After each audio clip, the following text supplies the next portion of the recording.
Good evening, everyone. Welcome to Film Snobbery Live-ish. My name is Nic Baisley. I am the film snob, and I am here tonight. I'm here with my co-host, director Jerry Cavallero, and I'm also here to talk about. We've got a great show for everyone. We're going to talk about my recent interview on Film Courage. We're going to talk about that a little bit later. We're going to talk about our Indiegogo project of the week, Dreams of Dying, and we're also going to talk. We've got a great interview for you today with director Elizabeth Lucas, director of Clear Blue Tuesday, a movie that's coming out in the New York City Quad Cinemas this Friday. It'll be running for 2 weeks. It's an independent musical, and we have the director, Elizabeth Lucas, with us right now, and what we're going to do first, though, is we're going to show you the trailer for Clear Blue Tuesday, and when we get back, we'll have a nice little chat. So see you in a minute or two.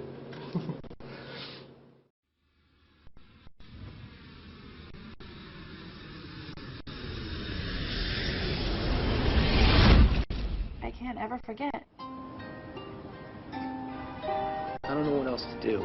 No, I feel like something just switched off in you. Maybe it just came back on.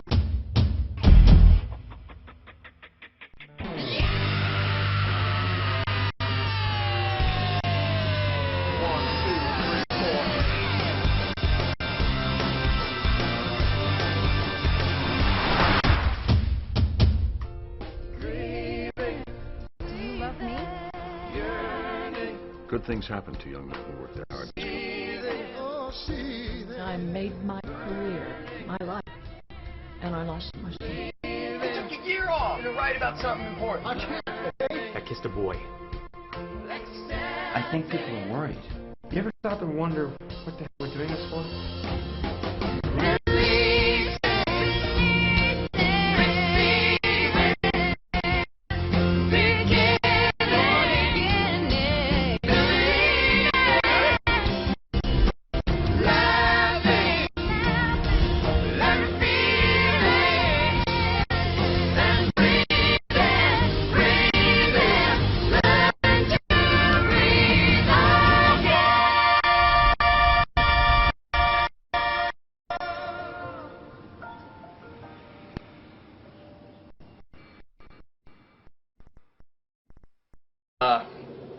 All right, everyone, that was the trailer for Clear Blue Tuesday, and I have with me tonight the director of Clear Blue Tuesday, Elizabeth Lucas. I want to welcome her right now. Welcome to the show, Elizabeth. Thank you for hanging in there with us, and thank you for being on. Thank you, Nic. Thank you, Jerry, for having me on. Really glad to be here. I'm really glad to have you on here. I was really excited to talk about this. We have a mutual acquaintance in the person who's helping you with this particular film, and she said, oh, you would really like this. I think you should check it out. And I am a big fan of musicals in general, and so I was really excited to see another independent musical in New York that's getting a great premiere this week at the Quad Cinemas. So tell us a little bit, how did you get involved with Clear Blue Tuesday?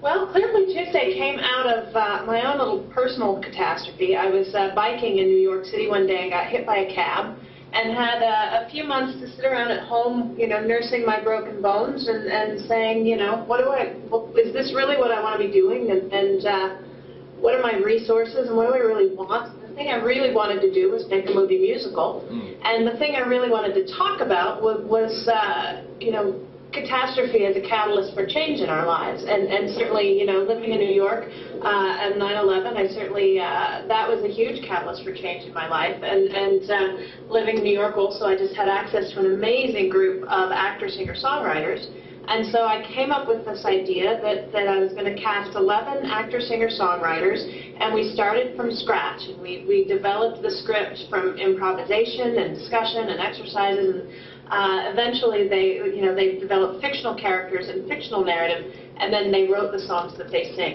So it's a very unusual musical. It's not one single musical voice. It's 11 different musical voices of diverse singer-songwriters. And where did you actually find your cast? Well, my casting director, Michael Cassara, brought in about 200 actors, singers, songwriters, and it was kind of an intense audition process. We sat down for like 20 minutes with each of these people, and they played me their songs. We talked about why they wrote them and what what they write about, and but we also talked, about their New York experiences, how they felt about the city, how they, what their relationship with that was, and also just about other things that interest them. Because, if you want to do an improvisational musical like this, you need people with an emotional and intellectual life, not just people who need to talk about acting and singing and songwriting all the time. So was the script development kind of like sitting in a writer's room at like a Saturday Night Live type of thing, and you're kind of are you kind of just bouncing back and forth ideas on different on each individual's different scenes, or was it more of a this is your story arc, so and the character because you are the character, so develop it that way, or what was kind of the criteria? Did you set any boundaries for the actors? Sure. I was very reactive to what they brought in, so I was there to guide and to edit in a lot of ways, and so for example, when it was time to start exploring specific characters, I asked them to bring in 2 characters each, and we'd mix and match their characters and have them play against each other, and some scenes would totally fizzle and some scenes would spark, and those would become part of the movie, and we'd develop those relationships that really seemed to have some energy to them. So it wasn't really a writer's room so much. Actors are when they're in that mode, tend to be pretty visceral and do really well on their feet and with each other. It was more of on our feet the whole time, and with me guiding them towards that narrative. Okay, and now, so you had decided to kind of set this piece around the events of 9/11. We're coming up on the, is this the let's see, 2001, 2000, so this is what, the 9th anniversary of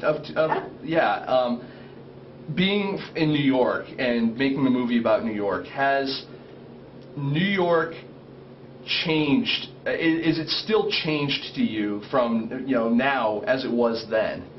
Absolutely. It was, I think that was a turning point for a lot of folks, and and I want to be clear, when we made this movie, we wanted to be sure that 9/11 was a catalyst, but it's not what the movie is about. And I think that scares a lot of people, to hear 9/11 and musical and say, oh my God, what a terrible idea. It's not that at all. It's really about how we, as people who are not the firefighters and the widows and the politicians, adjust to this new reality. And so it was a very personal exploration in that way. And so we talked a lot about the city and the things that have changed, and it's definitely changed. I remember my very first New Year's in New York City, and I went down to see the ball drop. And after the ball dropped, I just sat in Times Square until like 3 in the morning watching them clean up. And you can't even do that anymore. They just scoot you right out of there the moment it's over. I mean, there's so much more control over your movement. Yeah, I did that one year as well. I did the ball drop thing. It was in 2001. Yeah. Yeah. You're right. There is a huge difference now. Yeah. So, did you film everything in New York? Yeah, we had the most amazing sort of community and donations around this. So we ended up shooting not just in like our friends' apartments, which were beautiful, but also at 7 World Trade Center. They gave us the entire raw 52nd floor for a night for free. We shot at Rockefeller Center for free. We shot at the Ritz-Carlton. Because of what we were doing and the way we were doing it, and my sort of attitude of welcoming all comers, we had some just incredible donations of locations, and I feel like we really tried to find a sort of a private New York. Now, this isn't your first movie. Did you find there to be a lot of difference between making this movie as opposed to your first? Absolutely. The first one was a horror movie, and it's much more of a traditional narrative. It was my first time on a feature film set, and I learned a ton, and it was an incredibly valuable experience. I shot Clear Blue Tuesday 2 months later. These were actually kind of all shot at the same time. All 3 of these movies were created at the same time. And in some ways they have some interconnecting themes, but they couldn't be more difficult genre-wise. And so now you were mentioning how you didn't want to be pigeonholed into that kind of post 9/11 almost kind of tragedy movie, as being part of the pitch. Now I was checking. I do a little research. When you were first approaching a producer for this, he was a television producer who's worked in various creative outlets, and you had to pitch him a couple of times on the concept. And I guess I know that really wasn't a question, but it was more filler. But the question is what's it like to have to go through that process to acquire a producer or acquire financing for a movie like this? Yeah, I did it differently with the different movies. With this one, I had worked for this gentleman before. I directed some stage musicals in Atlantic City, and he was the executive producer of those. And so he had a chance to see my work. We had that relationship, and he respected what I did. And when you're raising money at this level, I mean, this was a very, very low budget movie. When you're raising money at this level, it really is entirely about those relationships. So I was grateful to him. I mean, he made me rewrite my business plan 8 times. But it's to sign on to something that is just a business plan where there's not a word of script is just so brave and so adventurous, and I am deeply, deeply in debt to his trust and to his willingness to do this. And someone did point it out in the audience, but I guess I'll say it here as well. Congratulations on your New York Times piece. Thank you. Yeah, that's a big deal. You're getting a lot of great press for this. You're opening up theatrically. My question is, when you first started making films, you started off with your horror film. Now you're, in a completely different place. Was doing this much harder, and are you seeing a lot more reward for it? Oh, we're still in the hard part. That New York Times interview today it's fascinating, because he kind of starts the article with the absolute worst possible thing to say. And so I suppose there's nothing bad about publicity of any kind, but what's getting picked up is September 11th, the musical, over and over again. And so you start looking at the comment boards, and they're all 100% these negative, nasty sort of comments. It's like, but that's not my movie. Right. And he goes on to say that in the article, that it's not actually that. But that's several paragraphs later. So it's a mixed blessing. I mean, it's a huge blessing. Who are we kidding? Very grateful, and it's getting the word out there in a big way. And I just hope that there are going to be folks who see through this sort of the hater community that's going to dismiss this based on a log line that isn't actually my movie. I know you love it. I got to audition a couple of drummers, and then after that, I'm free. That would be great. Maybe we'll meet up a little bit later. Okay. This is what I'm doing, man. This is what I'm about.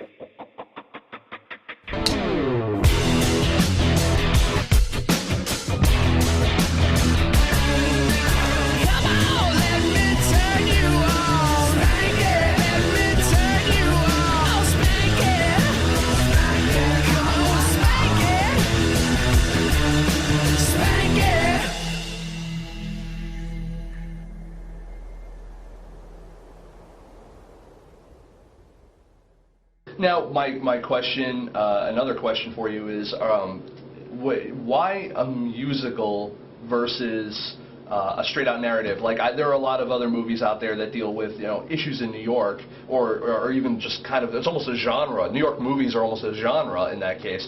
You look at almost anything that Woody Allen's ever done. Our good friend of the show, Gary King's New York Lately, obviously a New York movie. What kind of motivated you to say, you know what, I'm going musical? Well, there are 2 answers to that question. The superficial answer is I love musicals. It's kind of what I do. I'm one of the founding producers of the New York Musical Theater Festival. I've been doing new musicals on stage for a gazillion years and developing new musicals. And so I'm not coming into this without that skill set. That's where I come from. So for me, it's more natural. For me, doing a musical is easier than doing a straight whatever. and more interesting for me personally. But the deeper answer to that is I find that music, when you take away the word musical, which people associate with musical comedy, which isn't the entire genre really, music to me is a language. It's not the genre. Okay. It's a way of communicating. It's like saying Shakespeare is a genre. No, he's not. He wrote horrors, he wrote histories, he wrote romances, he wrote comedies. Those are the genres, and you know, his iambic pentameter was the language. So musicals to me are the language, and for me, music allows you to express an emotion that's much more personal and has so many more layers to it. So for a movie like this, where we're dealing with just layers and how complicated this is. I mean, music seemed absolutely right. And so it came into play in so many ways, especially in how we shaped the characters. Because I needed these songwriters to be able to write very personal songs. I needed their characters to have emotional echoes in their lives. You know, writing a song is a personal thing. And so I kind of see a bit of a disconnect between people who say, oh, musicals, they're horrible, music can't express anything deep, and then who will go, you know, listen to a band in a club and be very moved. Like, well, why are those two separate things? I don't think they are. And this movie is, for me, a way of wedding those two things. No, and I agree with that. And I mean, I think that musicals can take on music as a language is absolutely. I agree with you 100% on that. I think musicals as a genre, you know, is just an easy way to pigeonhole. It's a good shorthand. It really is. I mean, because you look at even a lot of the musicals that are out there. I mean, you guys didn't hear us. We were offline when Ryan and I were talking about Buffy the Vampire Slayer. They had a musical episode, but then you also. Yeah, huge. And we've had Amber Benson on a couple of times talking about that. And then you have, I mean, I personally, I'm a huge fan of Cannibal the musical. You know, Parker and Stone, yeah, Trey Parker and Matt Stone, and then you know, even Poultrygeist, Troma's Poultrygeist is a musical. I mean, there's. You know, and so you have a kind of comedic horror, you've got a straight comedy, you've got, you know, Buffy the Vampire Slayer, which is a drama or a dramedy, depending on how you want to really pigeonhole that. And you know, and then you have your more traditional Moulin Rouges and you know, stuff like that. So now I guess that was more of a commentary. The question I'm getting at, though, is you also acted in Clear Blue Tuesday as well a little bit, didn't you? No, not really. I mean, I have a couple very minor cameos. I don't say anything. Oh, okay. So you were the Silent Bob of your own movie. Yes. And so that's the challenge. If you can spot my 3 cameos, I'll send somebody a DVD or something. Oh, that's a challenge. That's a challenge. So how did you go about getting involved with the Quad Cinema to get your movie shown there? Well, you know, we felt very strongly that this movie needed to open in New York City. It's a very New York movie, and we wanted to do it in September. And so we looked around at, you know, four-walling a theater, and the Quad has this pretty amazing four-wall program. Not only was it the least expensive program we were able to find in the city, but they also have all sorts of other support for the filmmaker who goes there. And you can go to their website for that, Quad Cinema four-wall, something like that. But it'll list out exactly what they do for you, and it's really quite a lot. Now, we have a couple questions from the audience, believe it or not. One's a question, one's a comment. The vocabulariist says, are the songs rhythmic and with catchy choruses? Is it all singing, or are there instruments? So is it a cappella, or is it instrumental? How is that? How are they mostly set up? Sure. It's a very diverse set of songs. You know, everything from the prologue, which is a harp solo with a little bit of instrumentation, to a bit of a hard rock number, to there's a few piano-based people. I mean, it's just incredibly diverse. Yes, so there's a little tiny bit of singing and dancing of the sort of you know, dance club feel to it. But there's also a lot of really personal singer-songwriter, guitar-based stuff as well. Okay. And the follow-up comment by the same person, the vocabulariist from moviecynics.com, asks, but making a musical is a surefire way to limit who you want to see the movie. Do you feel that Clear Blue Tuesday appeals to all audiences, or is it just people who are fans of musicals, or just people who are looking to see a New York movie, or do you feel that this is something that can have a very broad audience? Yeah, we're reaching as much of an audience as we can. Ultimately, no movie is for everybody, and I get that. And there are plenty of people who are never going to understand this movie, and I get that too. But I love, there's a gentleman who I do not know, never met, who posted a review on our Facebook page that I just love, because he goes on and he just goes on and on about how he was determined to hate the movie. And then the last line is, it's simply an outstanding film that should be seen by all. It's like, you have to. I'm finding it very difficult to break through some of the people who are determined to hate this movie. But when people do let it be the language that it is and accept exactly the movie as it's meant to be, it can be an incredibly moving experience. So we have a perception challenge, a marketing challenge. To get through to a larger audience. And I admire and I really look up to people who can soldier on through that, because it can be very demoralizing to be like, it doesn't seem to be taking off. But I feel kind of the same way you might as well, which is every movie has an audience somewhere. You just might have to look a little harder to find yours, or maybe it's a matter of taking people who wouldn't ordinarily see your movie and converting them. And I admire the persistence of that, and I think that's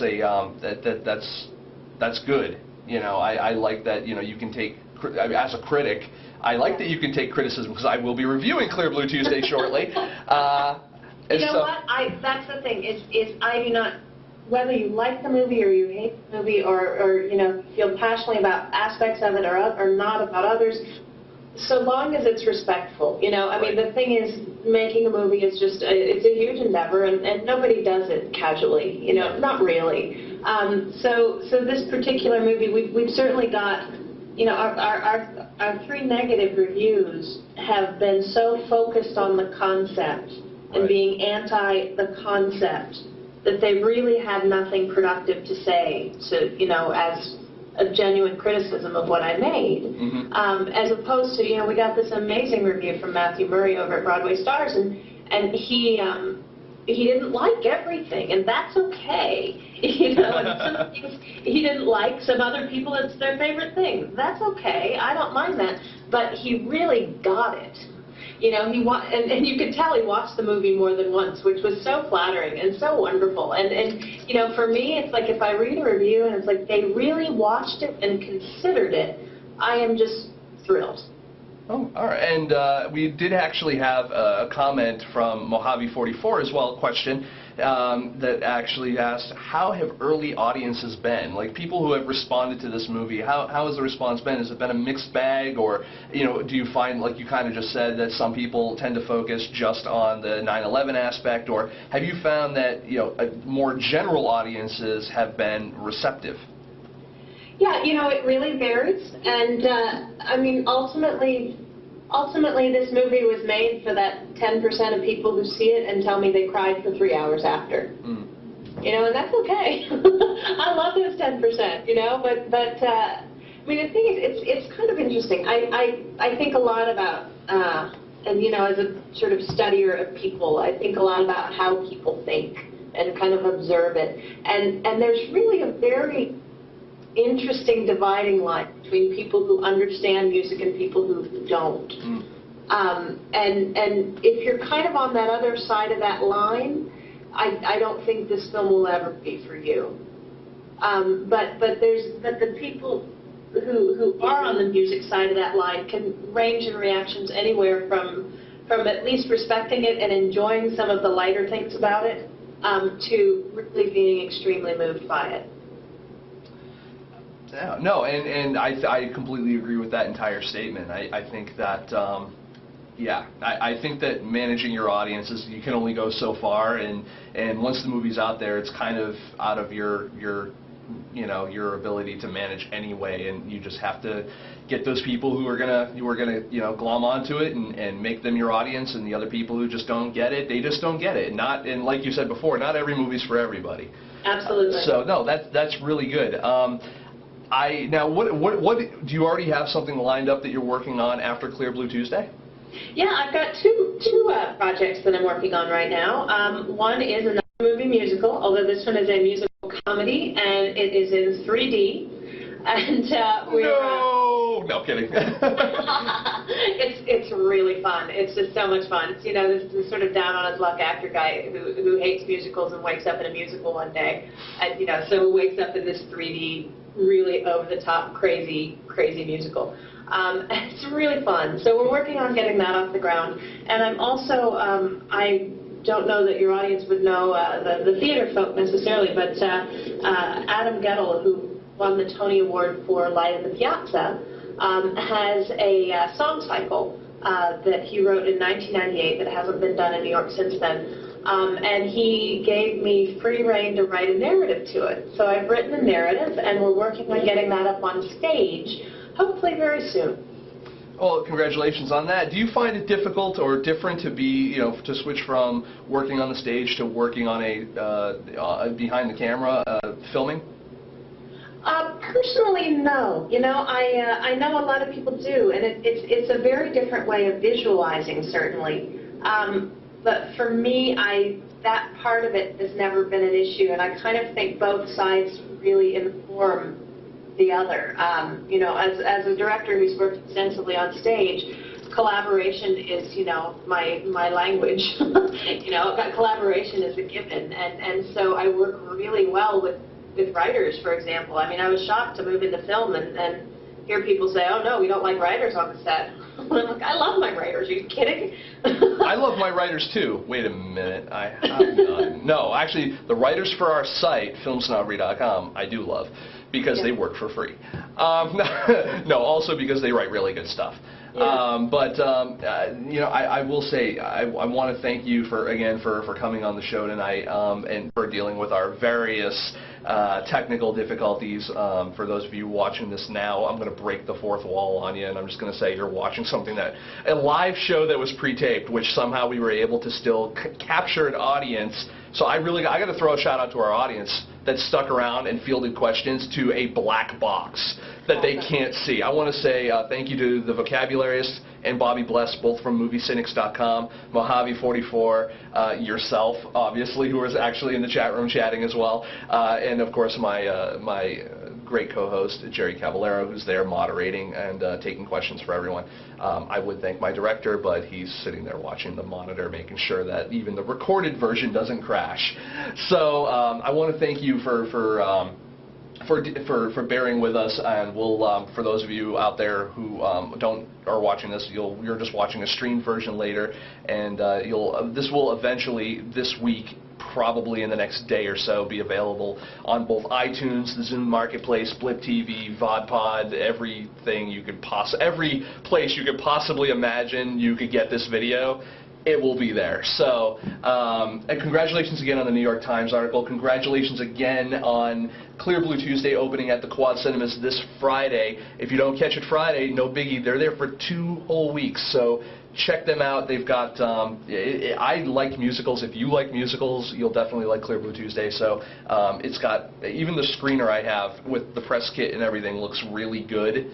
And I'm really looking forward to seeing more of what our good friend here, Elizabeth Lucas, has in store for us with her 3D crazy madcap comedy musical.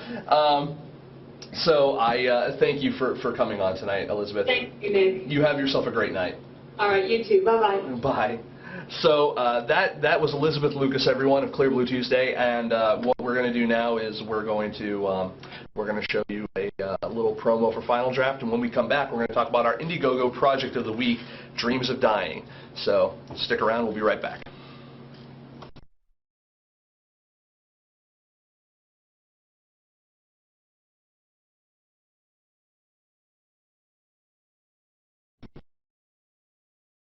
Version 8 is the industry standard for screenwriting software, with ease of use and time-saving features like Final Draft's Scene View, Index Cards, and Scene Properties Inspector. You can see why Final Draft users include Academy Award winners like Oliver Stone, Tom Hanks, J.J. Abrams, and James Cameron. Final Draft is now even more extensible with its new XML-based file format that can be used to import your script into many other programs. Check out Final Draft 8 now for free over at www.finaldraft.com.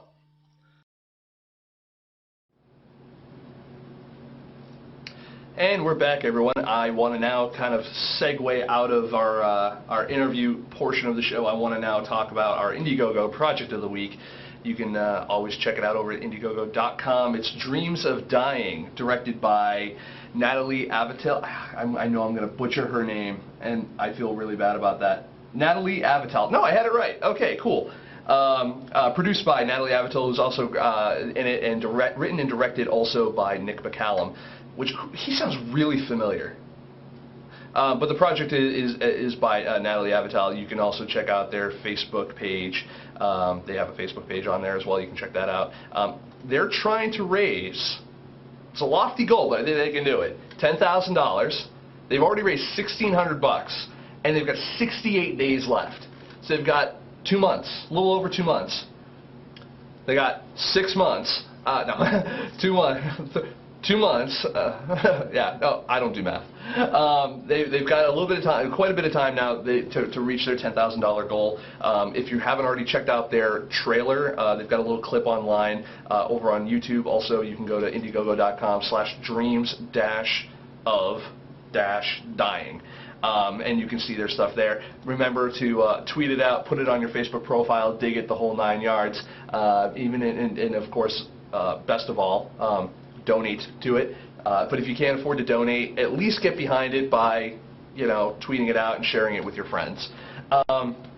The synopsis is read as: a famous horror film actress, Alex Seidel, returns to her hometown of Los Angeles to shoot a vampire film. Psychologically fragile and continually haunted by dark dreams that seemingly become true, Alex fights to keep her sanity as she balances the terrifying world of the film and the troubled world of her own mind. This film is in the vein of horror classics like Rosemary's Baby, The Shining, Vertigo, and The Vanishing. So all of that I like.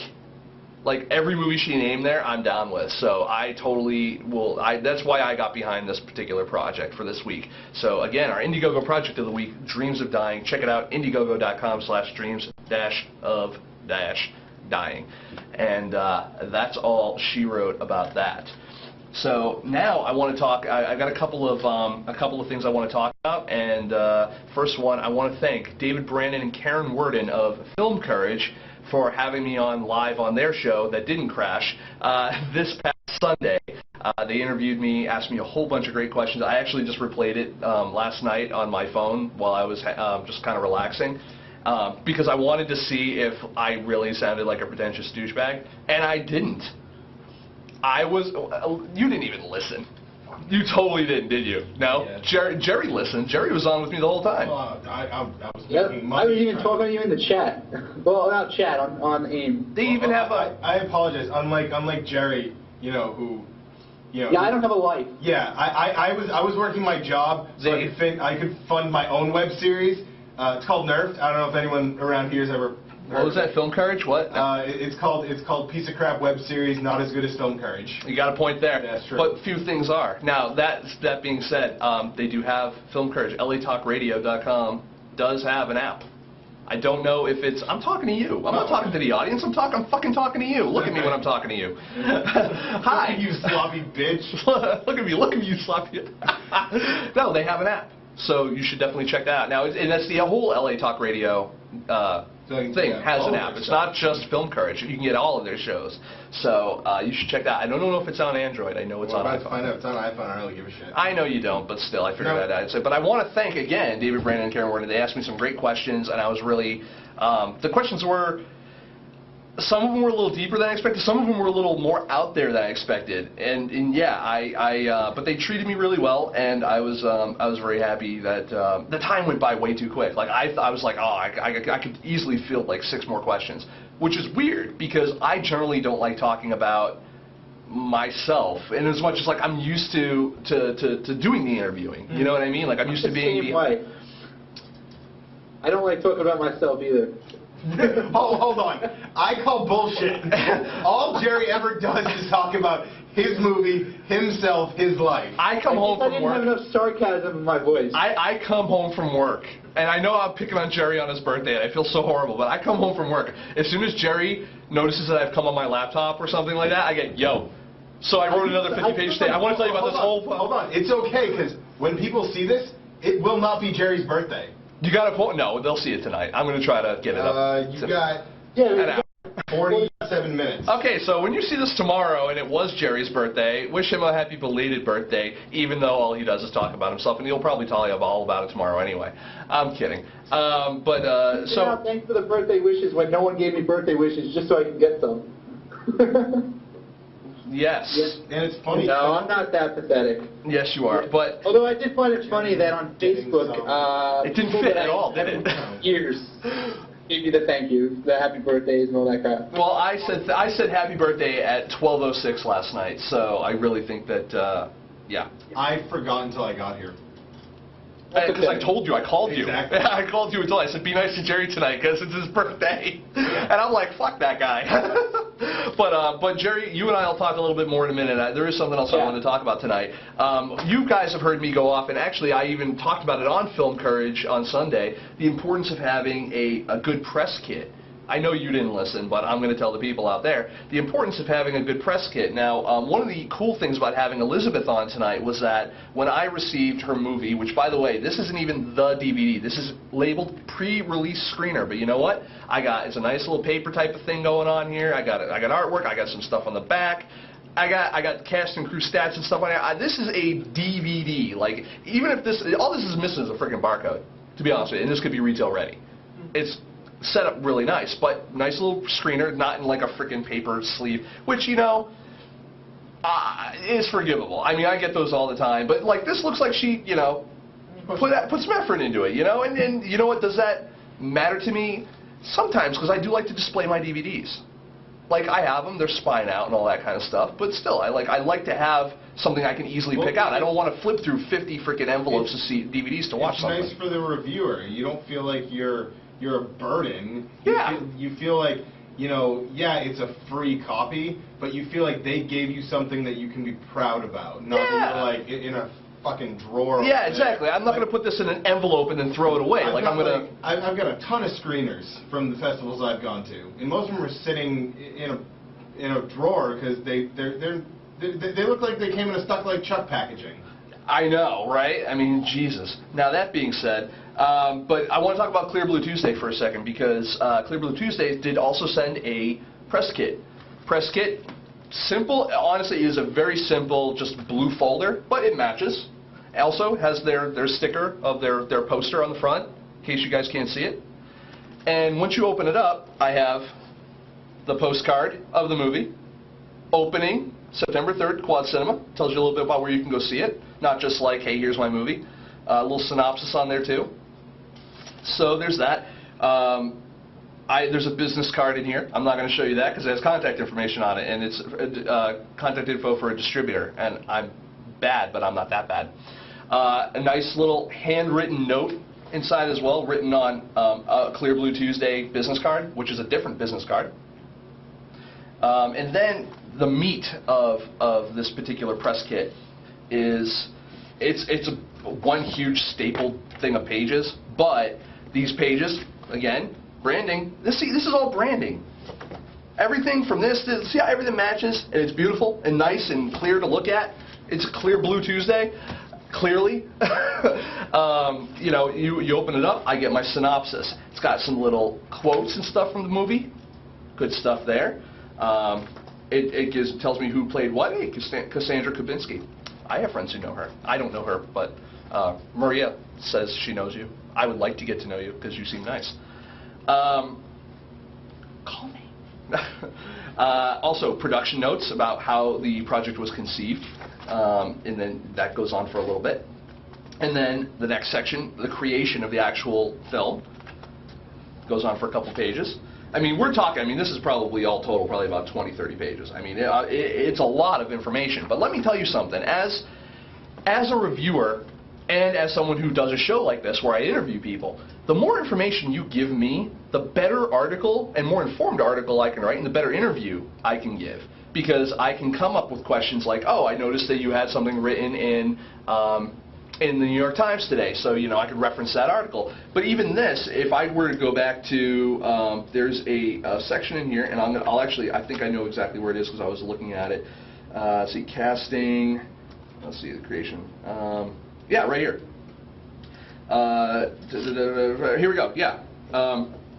Al Parinello, who is best known for his achievements in rock radio and cable television, where he was involved in the creation of such networks as Nickelodeon and the Movie Channel.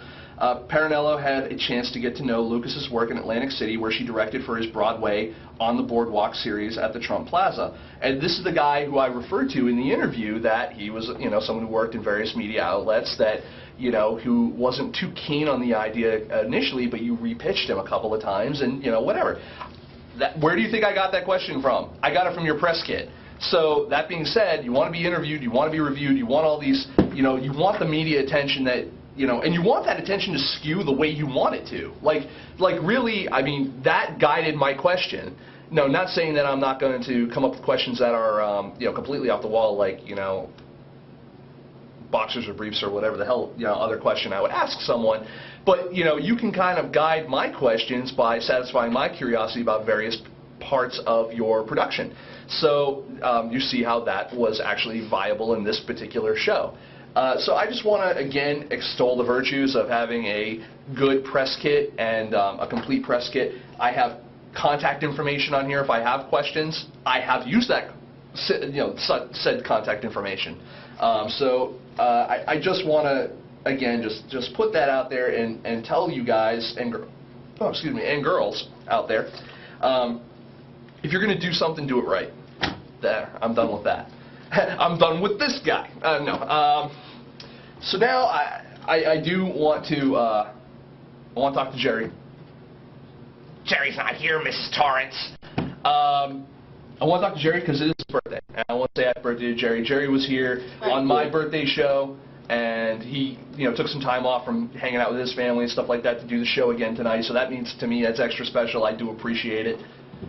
I spent so much time in the chat tonight. I did more work than I think I've done in the last couple of weeks on the show. I noticed that. I'm wondering why you just don't do that all the time. But I didn't know I was going to wait till after the show to mention. They usually get to watch the show. Oh, they were not really watching. They're not paying attention or anything. But no, thank you for the hard work you've put in over the course of several, at least the course of since last October. So. Jerry is working on new projects for himself, and good luck to Jerry with that. I really appreciate having Jerry on the show, even though we tease him and I make fun of him. Is this my birthday or is it my goodbye? This is your eulogy, Jerry. I'm eulogizing you. Jerry was a man. He was a dragon man. Maybe he was just a dragon. But he was still Trogdor! Jerry. Oh, Jerry. Oh. This show is over. Yeah, you know the Trogdor reference? Strong bad. Of course. Okay, yeah, I knew you know. Oh, real quick. I mean, I know we're talking about Jerry, but fuck that. You heard about the company called Telltale? Or not? Traveler's Tales. Yeah. They do all the, they're doing the new Sam & Max and shit like that. Yes. They just released a teaser poster that had silhouettes. Tycho from Penny Arcade. The heavy machine gun guy from Team Fortress 2. Okay. Someone else, and Strong Bad. And it's looking like it will be the most epic game ever created on the history of man. It's like, is that the sequel to is it the video game sequel to The Expendables? I think so. I don't know why I just thought Trogdor, Batman, bad, Strong Bad. Bad. Good night, folks. Good night, folks. Bring down the paper. If I could put that in post, I would, but I have no talent. But again, going back to Jerry, it's his birthday, so we should all say happy birthday to Jerry, because I think he's 22 now. So 12. 12? Yes. Oh. That would explain a lot. Brian's track of 10 years. Ryan is just wishing you were 12 because he has this thing for boys. Hairy boys. So, now, Jerry, thank you for attending the show tonight. Very quiet. Yeah, it really did. It just kind of like, it just You went just so... killed the mood of the entire show. I know, right? I mean, thanks for just derailing We had a everything. big episode about musicals and everything. It was like, we're all happy. Even with, like, the show crashing, we're like, you know what, we're just going to move past this. And you're like... We're having a good time, pedophile.